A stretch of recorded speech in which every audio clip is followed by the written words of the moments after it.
Dear students, आज chapter 9 mechanical properties of solids में हम पढ़ने जा रहे हैं applications of elastic behaviour of materials.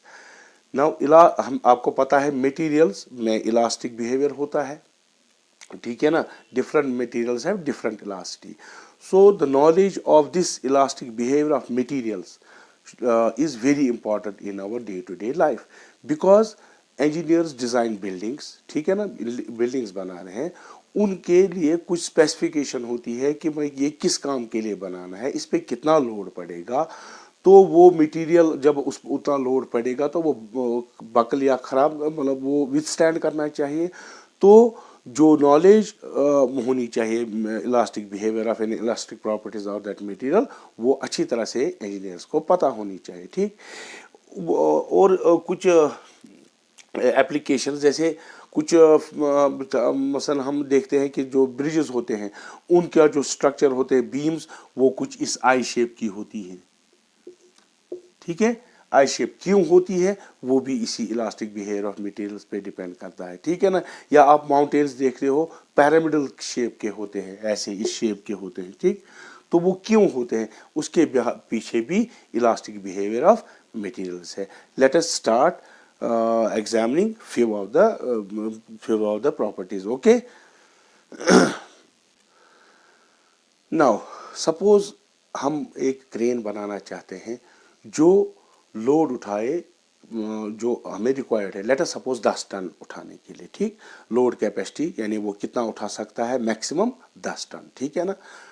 तो हमें कितनी वायर चाहिए, उसकी रेडियस या एरिया, उस क्रॉस सेक्शन क्या होना चाहिए, ठीक है ना। वो हमें कैसे पता चलेगा, वो उसके इलास्टिक प्रॉपर्टीज ऑफ स्टील से हमें पता चलेगा, ठीक है ना। देखिए, so we want to build a crane load, जिसकी लोड लिफ्टिंग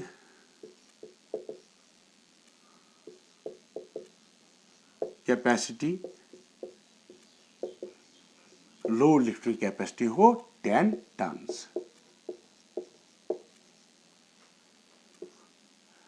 एक मीट्रिक टन होता है 1000 kg, ठीक है। इसको हम मीट्रिक टन भी कहते हैं, टन को हम मीट्रिक टन भी कहते हैं, तो 1000 kg होता है। So 10 metric ton is equal to 10 raise power 1000, तो 10 हो गए 10 रेज पावर 4 kg, ठीक है ना। तो जो क्रेन में हम वायर लगा देंगे वो स्टील की होगी ऑब्वियसली। तो आपको पता है हमने ये स्टडी किया था स्ट्रेन एंड स्ट्रेस, ये कर्व हमने देखा था, वो कुछ ऐसा होता था, ठीक, ठीक है। तो यहां तक तो ये इलास्टिक बिहेवियर दिखाता है, यानी अगर यहां तक लोड हम डालें, स्ट्रेस डालें, तो ये वापस अपनी कॉन्फ़िगरेशन पे आता है। एक और पॉइंट यहां पर बी था, ठीक है ना। तो ये जो पॉइंट बी है इसको हम लिखते थे sigma, that is the elastic limit. तो ये इलास्टिक लिमिट है सिग्मा वाई, ठीक। यहां तक अगर हम लोड उठाएं इस पॉइंट पे, तो ये वापस अपनी जो वायर की शेप होगी और मटेरियल की शेप होगी वो ओरिजिनल कॉन्फ़िगरेशन पे आएगा। इसके बियॉन्ड वो डिफॉर्म होगी, ठीक है। तो हमें जब क्रेन से लोड उठाएंगे, जो वायर यूज करेंगे या रोप यूज करेंगे, इससे ज़्यादा हम स्ट्रेस नहीं डाल सकते। अगर हमने उस पर उतना स्ट्रेस यानी लोड डाल दिया जो बियॉन्ड दिस स्ट्रेस के हो, तो वापस अपनी ये शेप रिगेन नहीं करेगी। तो हम ज़्यादा से ज़्यादा उसकी यील्ड स्ट्रेंथ या इलास्टिक लिमिट के बराबर हम उसको लोड स्ट्रेस डाल सकते हैं, उससे ज़्यादा नहीं। उससे कम ही डालेंगे, उससे ज़्यादा नहीं डालेंगे। तो हमें स्टील के लिए जो यील्ड स्ट्रेंथ होती है उसका वैल्यू होता है 3 × 10⁸ मीटर पर न्यूटन पर मीटर स्क्वायर, ठीक है ना। तो इससे ज़्यादा हम उस पर ज़्यादा स्ट्रेस नहीं डाल सकते, ठीक है। तो इसके लिए हमें डिज़ाइन करना है, ठीक है ना। तो हम देखेंगे हमें अब रोप कितनी वो रोप है उसका एरिया ऑफ क्रॉस सेक्शन कितना होना चाहिए या उसकी रेडियस कितनी होनी चाहिए, ठीक। तो we know that this so yield strength जो होगी दैट इज आल्सो स्ट्रेन, ठीक है, स्ट्रेस, ठीक है ना। तो स्ट्रेस किसके बराबर होता है, वो होता है फोर्स बाय एरिया। तो ये जो होना चाहिए ये तो या तो बड़ा होना चाहिए जितना हम स्ट्रेस डालेंगे यानी लोड डालेंगे वायर पे, या तो ये बड़ा होना चाहिए या उसके ज़्यादा से ज़्यादा बराबर होना चाहिए। अब जो वायर है समझो ये क्रेन की वायर है, उस पर हमने स्ट्रेस डाला, स्ट्रेस क्या डाला हमने, उस पर जो लोड उठाना है वो उस पर डाल दिया, उसका वेट है W, वो किसके बराबर होता है mg, ठीक। तो यहां पर अब फोर्स कितना है W, that is mg। A है एरिया ऑफ क्रॉस सेक्शन, क्योंकि वायर होती है एक सिलेंडर की शक्ल में, उसका area of cross section A। तो हम लिख सकते हैं sigma y is greater than W by A, ये फोर्स पर यूनिट एरिया, और सिग्मा ग्रेटर देन W किसके बराबर है mg डिवाइड बाई A, ठीक है। ए को क्रॉस मल्टीप्लाई करो, इसको यहां ले आओ, इसको यहां ले आओ, सो ए विल बी ग्रेटर और mg by sigma. Now mass कितना हमें उठाना है 10⁻⁴ kg, ठीक। g कितना है, हम g लेंगे अप्रोक्सीमेटली इक्वल टू 10 मीटर पर सेकंड स्क्वायर, ठीक है। तो ये कितना बनेगा 10⁻⁴, ये हो गया mass, acceleration due to gravity 10 divide by steel की जो स्ट्रेंथ होती है yield strength that is 3 into 10⁸, ये बनेगा मीटर स्क्वायर, क्यों, यहाँ से एरिया है, ठीक। तो ये कितना आएगा, A will be equal to 10⁻⁴ into 10⁵ divide by 10⁸ metre square, ठीक है।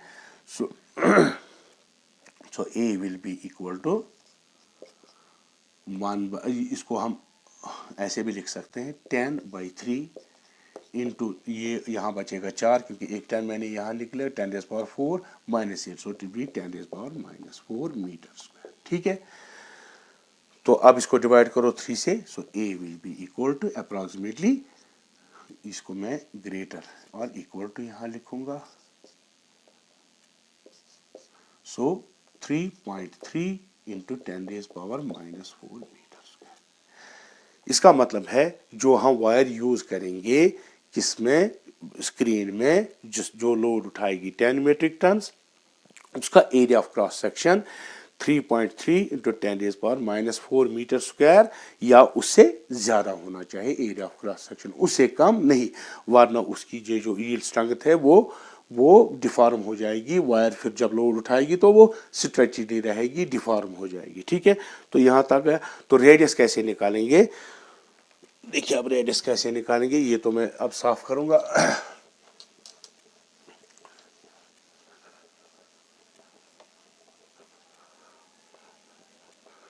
रेडियस कैसे निकालेंगे, we know that area A is equal to pi r square, तो यहां आप वैल्यू दे दो, so pi r square is equal to is greater और equal to 3.3 into 10⁻⁻⁴ metre square, ठीक है। R square will be equal to equal और greater than 3.3, what is pi, pi यहाँ डिवाइड हो जाएगा और पाई का वैल्यू क्या है 3.14, यानी पाई किसके बराबर होता है 3.14, ठीक है, टू 10⁻⁻⁴ मीटर स्क्वायर। ये अप्रोक्सीमेटली अगर हम डिवाइड करेंगे ये करीब करीब 1 आएगा, थोड़ा 1 से ज़्यादा आएगा, ठीक है ना। So r square must be greater than और इक्वल टू, ये 1 लिखेंगे इसके बदले में, इंटू 10⁻⁻⁴ मीटर स्क्वायर, ठीक है। तो स्क्वायर हटाओ, यहाँ रूट लगेगा, सो आर 10⁻⁻² मीटर स्क्वायर, तो 10⁻² metre square that is 1 centimetre, ठीक है। तो जो वायर हम यूज करेंगे उसकी रेडियस कितनी होनी चाहिए 1 सेंटीमीटर, उससे कम नहीं, ठीक है ना। तो इसके लिए जो safety margin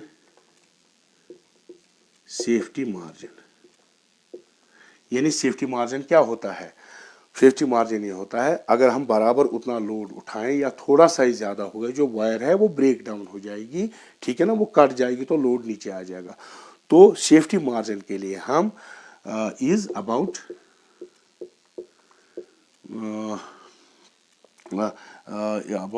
factor of 10, factor of 10 यानी 10 से 10 गुना उसको ज़्यादा स्ट्रांग बना, जितनी रिक्वायरमेंट है उससे 10 गुना ज़्यादा स्ट्रांग बनाते हैं।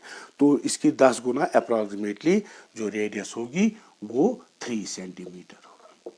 तो जो हमें वायर लेनी है उसकी रेडियस क्या होनी चाहिए? नहीं रिक्वायर्ड तो 1 है, लेकिन स्ट्रांग बनाने के लिए अबाउट फैक्टर ऑफ 10 उसको इंक्रीज करते हैं, that is 3 centimetre approximately.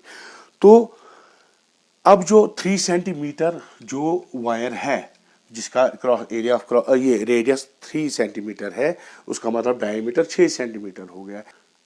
It is very expensive to build और ये ज़्यादा रिजिड हो, फ्लेक्सिबिलिटी कम हो जाएगी, ठीक है ना। तो इसलिए हम क्या करते हैं, हम एक सेंटीमीटर की 3 वायर्स लेंगे। क्या? 1 centimetre area of cross section, 1 centimetre और 1 सेंटीमीटर, ठीक।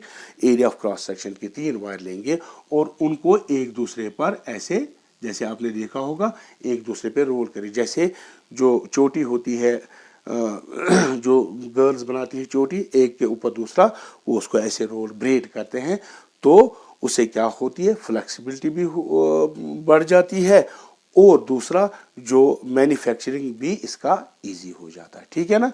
सो दिस वाज अबाउट ये एक हमने एप्लीकेशन ले ली, ठीक है ना। आप इसका स्क्रीनशॉट ले लो तो दूसरी करेंगे। एक और हम प्रॉपर्टी जो इलास्टिक प्रॉपर्टी है मटेरियल्स की, ठीक, वो डिस्कस करेंगे, that is the height of mountains. Why on earth the height of mountain does not exceed 10 kilometres. तो अगर आपने देखा होगा जो माउंट एवरेस्ट है उसकी हाइट कितनी है? अप्रॉक्सीमेटली 9 किलोमीटर्स, यानी 8.848 किलोमीटर्स, ठीक है, दैट इज अप्रॉक्सीमेटली 9 किलोमीटर्स। इतनी इससे हाई कोई पीक नहीं है। 15-20 किलोमीटर कोई पीक नहीं है, माउंटेन हाई नहीं है। उसकी वजह है because of the elastic properties of the material of which the mountain is made. Mountain is made of rocks, ठीक है ना। तो रॉक्स की जो इलास्टिक प्रॉपर्टी है उसकी वजह से लिमिट हो जाती है उसकी हाइट, वो हम डिस्कस करेंगे। सपोज ये माउंटेन है, ठीक है, तो ये रॉक्स का बना है, समझो ये बॉटम है इसका। अब जो रॉक्स होती हैं उनका वजन होता है, मास होता है, ठीक है ना। उसकी वजह से मास होता है, यानी उनकी डेंसिटी होती है, समझो डेंसिटी h है, ठीक है ना। वो समझो इस टॉप से बॉटम तक इस माउंटेन की हाइट h है और डेंसिटी ये है। तो जो ये रॉक्स होती है वो प्रेशर डालती है इस बॉटम रॉक पे। अब जो प्रेशर होता है वो कंप्रेशन, उसकी वजह से जो निचली वाली रॉक्स जो होती है उनमें कंप्रेशन आती है, लेकिन वो कंप्रेशन यूनिफॉर्म नहीं होती है, ठीक। तो अगर कहीं ज़्यादा प्रेशर पड़ता है किसी रॉक पे, किसी पे कम पड़ता है, उसकी वजह से शियर आ जाती है, यानी थोड़ा फैल जाता है, फ्लो जैसा हो जाता है, फ्लो उनमें आता है। तो अगर ये प्रेशर उतना ज़्यादा होगा, it will be beyond the elastic limit of the rock. अब रॉक्स को भी अपना इलास्टिक लिमिट होता है, ठीक, यानी उसके बाद वो डिशेप हो जाती हैं। तो जो रॉक्स का इलास्टिक लिमिट होता है दैट इज 3 × 10⁸ न्यूटन पर मीटर स्क्वायर। उससे ज़्यादा अगर फोर्स यानी प्रेशर इस पे बढ़ेगा तो ये रॉक्स फ्लो हो जाएंगी। जैसे आपने देखा होगा रबर फ्लो करता है, अगर ज़्यादा हम उस पर ये डालेंगे फोर्स या स्ट्रेस डालेंगे, ठीक। या अगर आपने देखा होगा शहद जैसे वो ऐसे ऐसे फ्लो हो जाता है, जब हम उसे ऐसे उठाते हैं तो वो नीचे फ्लो होता है, उसी तरह से फ्लो हो जाएंगी अगर इस पे ज़्यादा रॉक्स पे इस इलास्टिक लिमिट से ज़्यादा प्रेशर पड़ेगा। अब ये जो कॉलम बनता है, तो ये जो नीचे वाली बॉटम वाली रॉक्स होती हैं, ठीक, तो उन पे कौन सा पड़ता है? शियर स्ट्रेस, क्योंकि नॉन यूनिफॉर्म कंप्रेशन वजह से शेयर हो जाते हैं तो रॉक फ्लो करती है, ठीक है ना। तो जो प्रेशर इस पे पड़ता है वो होता है जो हाइट होती है इसकी और जो डेंसिटी रॉक्स होती है और एक्सीलरेशन ड्यू टू ग्रेविटी। जो प्रेशर इस पे पड़ता है या शेयर स्ट्रेस इस पे पड़ता है वो कितना पड़ता है? HdG, ठीक है। अब जो इस पर प्रेशर पड़ेगा वो रॉक की जो क्रिटिकल जो यील्ड स्ट्रेंथ है या इलास्टिक लिमिट है उससे अगर ज्यादा बढ़ेगा तो ये फ्लो हो जाएंगी, तो ये कम होना चाहिए pressure. That means H D G must be, जो प्रेशर इस पे होगा it should be less than और equal to what the yield strength, यानी जो ये स्ट्रेन है उसे कम होना चाहिए, दैट इज सिग्मा वाई। और h will be equal to height of the mountain must be less than or equal to sigma y by d। d is, मैंने d लिखा यहाँ पर, रो लिखो आप, ठीक है, डेंसिटी, सो रो इंटू जी, ठीक है। अब h कैलकुलेट करेंगे कितना आएगा, h will be less, should be less than और equal to 3 into 10⁸ density of rock जो होती है टिपिकल रॉक, जो डेंसिटी ऑफ टिपिकल रॉक होती है 3 into 10⁻³ metre kilogram, sorry kilogram पर मीटर। तो यहां पर वैल्यू दे देंगे 3 इंटू 10⁻³ और एक्सेलरेशन ड्यू टू ग्रेविटी वो हम लेंगे 10। So h will come out to be 3 and 3 will cancel, 10⁻⁴, ये 4 माइनस हो जाएगा, 10⁻⁴ मीटर, ठीक है। और h must be equal to, इसको 1000 से डिवाइड करेंगे तो must be less than or equal to 10 kilometre. तो height of mountain must be, sorry यहाँ मैंने ग्रेटर लिखा, लेस देन और इक्वल टू 10 किलोमीटर, तो उससे ज्यादा माउंटेन की हाइट नहीं होनी चाहिए, ठीक है। तो यहां पर मैंने लिखा है a mountain base is not under uniform compression and this provides shearing stress to the rocks under which they can flow। shearing stress याद रखो, यहाँ प्रेशर तो पड़ता है, प्रेशर आपको याद दिलाता है बल्क स्ट्रेस, ठीक है ना, नहीं यहाँ बल्क नहीं होता है क्योंकि नॉन यूनिफॉर्म प्रेशर होता है, उस वजह से शेयरिंग स्ट्रेस पैदा होता है, याद रखना चाहिए, ठीक। The stress due to all the material on top of this mountain should be less than the critical shearing at which the rocks flow, ठीक है ना। तो इसका स्क्रीनशॉट ले लो, ठीक है। अच्छा एक बात याद रखो, जो साइड वाले ये साइड का मटेरियल होता है उसकी वजह से प्रेशर नहीं पड़ता है, ये जो टॉप वाला होता है कॉलम बनता है उसकी वजह से ये प्रेशर पड़ता है। अब स्क्रीनशॉट ले लो। डियर स्टूडेंट्स, एक और जो है हमारा construction of bridges and buildings. Bridges और बिल्डिंग्स में, ब्रिजेस में बीम्स लगती हैं तो या बिल्डिंग्स में कॉलम्स वगैरह लगते हैं, तो उन पे हम वो बीम्स जब हम उनको लोड में डालते हैं तो वो बेंड हो जाती हैं, तो बेंडिंग की वजह से वो टूट भी सकती हैं, ठीक है ना। या कॉलम्स जो होते हैं जो जिन पे ब्रिजेस खड़ा होता है या बिल्डिंग्स खड़ी होती हैं, उनके लिए भी हमें इलास्टिक जो प्रॉपर्टीज़ ऑफ उस मटेरियल की पता होनी चाहिए। और स्ट्रक्चर कैसा होना चाहिए जो इकोनॉमिकल भी हो और जो हमें स्पेसिफाइड कंडीशंस है वो लोड वो लेना चाहे विद ईज, ताकि वो उनमें बेंडिंग या ब्रेक ब्रिजेस ना हो जाए, ठीक है ना। सपोज ये हमारे पास एक बीम है, ठीक है, ठीक, हमने इसके सेंटर पे लोड डाल दिया तो ये बेंड हो गई ऐसे,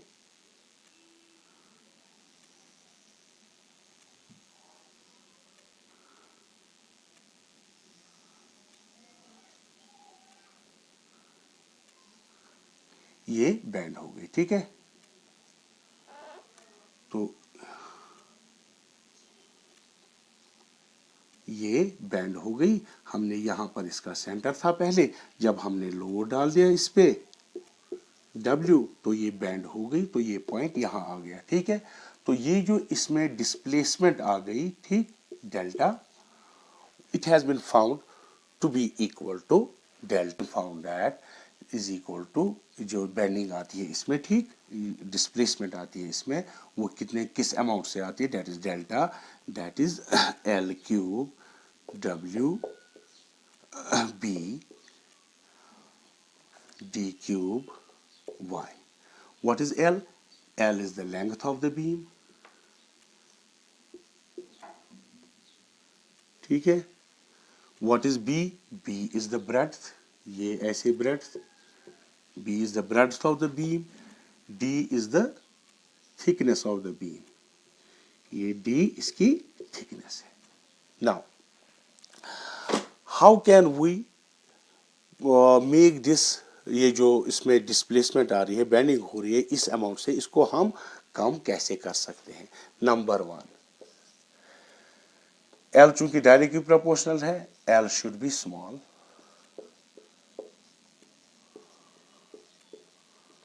एज पॉसिबल, यानी जो लेंथ ऑफ बीम है वो बीम 0 तो नहीं रख सकते लेंथ, मतलब कम से कम जो पॉसिबल हो उतनी length. Point number 2, B breadth, ठीक है ना, जो यहां पर मैंने दिखाई है ब्रेडथ, ऐसे it should be large as possible. तीसरा, the thickness should B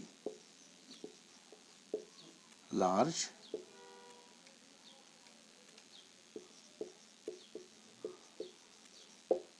Y, fourth, Young's modulus should be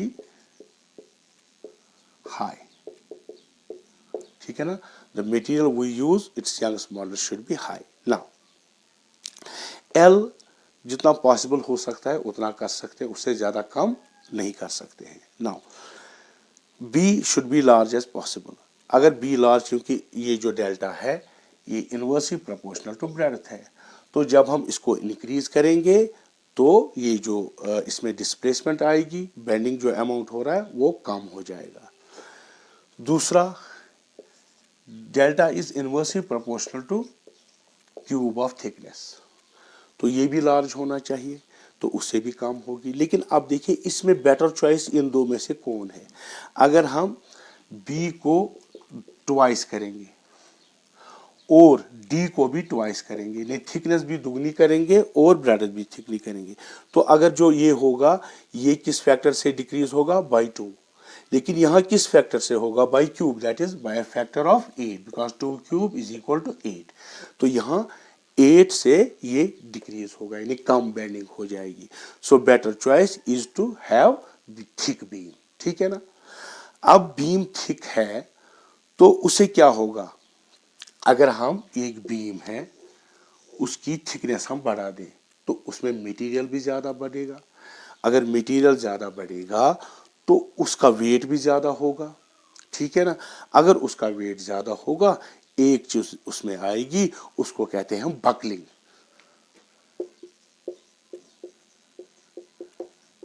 यानी अगर एक कॉलम ऐसे है या बीम ऐसे है तो वो कुछ ऐसे बेंड हो जाएगी, ठीक है, ऐसे बेंड हो जाएगी, ठीक है. तो इसको कहते हैं हम बकलिंग, यानी अपनी जगह से ऐसे थी तो ऐसे हो जाएगी, ठीक, तो उसको बकलिंग कहते हैं. तो थिकनेस तो बढ़ा देंगे, लेकिन कैसे बढ़ा देंगे? हम सारा ही जो ब्रिज है या बीम है उसको थिक करेंगे या कोई और मेथड करेंगे? तो उसके लिए हमें जो करना है, हमें थिकनेस तो बढ़ानी है ताकि ये जो इसमें बेंडिंग आ गई है ये कम हो जाए. तो वो कैसे होगा? तो थिकनेस बढ़ाने के लिए, यानी इसको कम करने के लिए, जो उसमें बेंडिंग होती है उसको कम करने के लिए हम थिकनेस ही ज़्यादा बढ़ाएंगे, क्योंकि वो मैंने बताया आपको बाय फैक्टर ऑफ 8. तो उसके लिए हम एक स्ट्रक्चर लेते हैं, वो कॉलम का ऐसे होता है.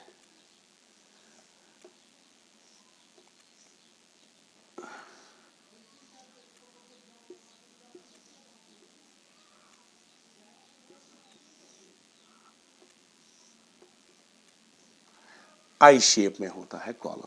देखिए उसकी थिकनेस यहां आ गई इतनी, लेकिन इसमें जो थिकनेस इतनी आ गई, बढ़ा दी हमने, लेकिन यहां पर हमने बीच में कोई मटेरियल, यानी पूरा हमने थिक नहीं बनाया, इतना हमने उसको थिकनेस बढ़ा दी, और ब्रेडथ भी इतनी बढ़ा दी, ठीक, ब्रेडथ हमने ज़्यादा कर दी और थिकनेस भी इतनी बढ़ा दी, लेकिन मटेरियल भी काम इस्तेमाल हो गया, ठीक है ना।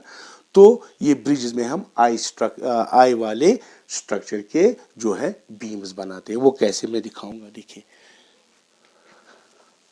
अब देखिए मैं बताऊंगा, देखिए ब्रिज का स्ट्रक्चर कैसे बनाते हैं। ये आई है, आई का स्ट्रक्चर।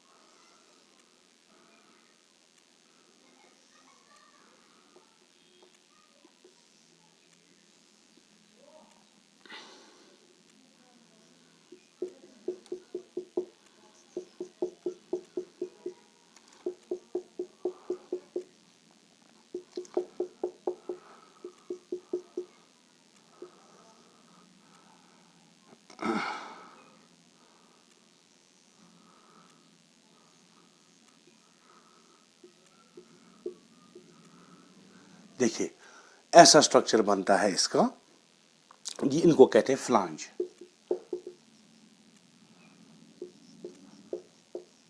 जो मटेरियल होता है वो फ्लांजेस पे डालता है, ठीक। ये अब थिकनेस कितनी आ गई, इतनी, लेकिन ये जो बीच में मटेरियल बहुत कम डालता है तो उससे इकोनॉमी, देखिए यहाँ पर कोई मटेरियल नहीं है, हमने इतना पूरा थिक नहीं बना दिया, तो थिकनेस मैंने पूरा मोटे, थिकनेस तो हो गई यहाँ तक, लेकिन मटेरियल हमने कम यूज़ किया है।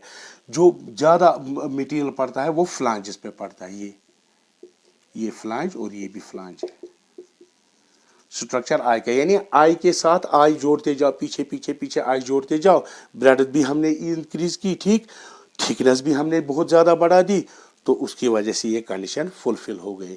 तो स्ट्रक्चर फिर ऐसे आई वाले स्ट्रक्चर के अलग अलग हम छोटी छोटी लेंथ के अलग अलग टुकड़े जोड़ के वो पूरा ब्रिज बनता है, ठीक है ना।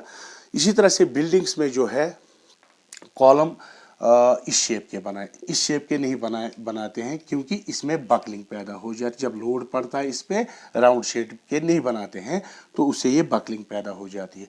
तो उस वजह से हम उसको ऐसे बनाते हैं, डिस्ट्रीब्यूटेड शेप।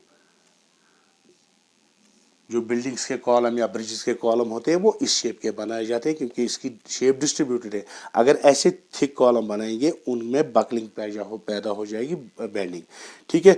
तो ये ब्रिज का स्ट्रक्चर होता है, ठीक है ना। बीच में बहुत कम मटेरियल होता है, जो मटेरियल होता है वो यहाँ ऊपर होता है, ठीक। इस वजह से इकोनॉमिकल भी बनता है और जो ये कंडीशन है ये भी फुलफिल हो जाती है, ठीक है।